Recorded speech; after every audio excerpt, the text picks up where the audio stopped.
Ahojte, ja som Mirka, som psychologička, terapeutka čínskej medicíny. Čo nám kradnú parazity v tele?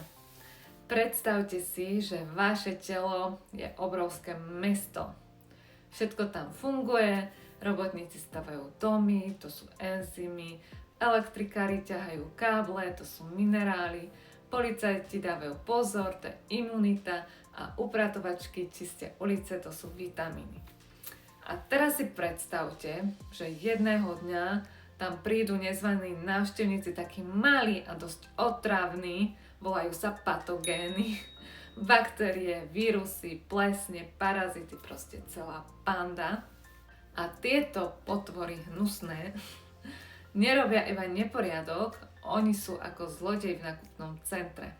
Chodia si po tvoje veci, berú to, čo potrebujú oni, je im jedno, že to potrebuješ aj ty. Napríklad také železo, ich najobľúbenejšie palivo, pretože patogény milujú železo, doslova ho požerú.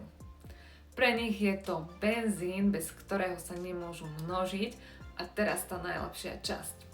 Tvoje telo je múdrejšie ako oni, keď zistí, že tam sú títo zlodeji, povie si: aha, tak vy chcete železo? Tak ho schovám a šup s ním do trezoru. Ten trezor sa volá naša pečeň a telo zamkne železo vo vnútri tak, aby sa zlodeji k nemu jednoducho nedostali. Tomuto sa hovorí aj nutričná imunita. Telo jednoducho nepriateľovi zoberie jedlo zo stola. Ty potom v krvi uvidíš málo železa a cíti sa unavene, hoci ho v pečení máš plno. A ja si prosím pekne, úplne presne pamätám, ako keď som si občas objednávala pečienku, tak sem tam sa mi stalo, že tá pani, s ktorou som komunikovala, tak mi povedala, že tento týždeň mi nemôže poslať pečienku, lebo bola tu taká malá farma. Jednoducho tam nezabíjali na kila tie zvieratka, ale ja som podporovala takto našich lokálnych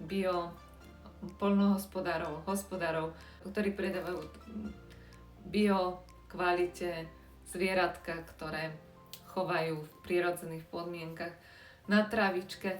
A niekedy sa mi teda stalo, že mi povedala, že tento týždeň mi nemôže tú pečenku poslať, pretože tú pečenku veterinárka vyhodila, alebo neprešla kontrolou, pretože bola tá pečeň veľmi prekrvená. Čo to teda znamená, že bola tá pečeň prekrvená? Presne tento mechanizmus, že pokiaľ telo bojuje s nejakými patogénmi, infekciou, tak aby, alebo parazitmi, tak aby nedala tým parazitom toto železo, tak ho uzamkne v pečeni, to telo ho uzamkne v pečeni a tam je teda toho železa nadbytok, zároveň sa tam kumulujú imunitné bunky na boj s tou infekciou. Tak preto, pokiaľ príde veterinárka na to, že pečeň je prekrvená, tak je to znak, že to telo s niečím bojovalo a vtedy tá pečeň sa vyhadzuje. Ďalej je to zinok. Materiál na ich ukrytý. Patogény z neho robia svoj biofilm. To je taká slizká bunkrová pevnosť, si to predstavte, ako keby si okolo seba postavili bunker s vankúšou, aby sa pred vami schovali. Keď ti kradnú tento zinok, tak potom sa horšie hojíš, koža je suchšia, imunita je oslabená. Ďalej je to horčík, to je elektrina pre tvoje telo. Horčík je teda ako tá elektrika vo veľkom meste, bez neho nefungujú svaly, nervy, srdce ani spánok. A niektoré plesne ho používajú, takže ti ten horčík potom míňajú a výsledok je, že máš krče, tyky, búšenie srdca alebo nervozitu. Ďalej máme vápnik, to je policajt, čo chytá oxaláty. Oxaláty sú ako malé ostne, vápnik ich chytá a odnesie preč. Ak vápnik chýba, oxaláty sa pustia do tvojich slizníc a tieto naozaj nemajú radi. No a poďme na vitamíny. Vitamíny to sú ich obľúbené čipsy.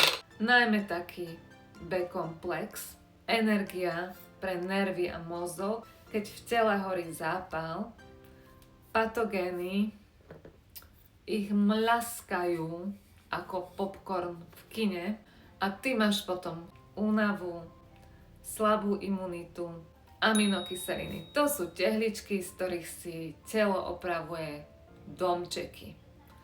Najdôležitejšie sú glutamín. Bunky čreva ho milujú, ale musíme byť opatrní, lebo niekedy ho milujú práve aj tieto baktérie. Glycín, prolín, hydroxyprolín, to sú kolagénové tehly. Opäť ich črevo miluje a aj tu ich môžu milovať aj tie patogény, takže zase pozor. Tak čo hovoríte na to? Vedeli ste, že takto to funguje? Napíšte mi do komentára.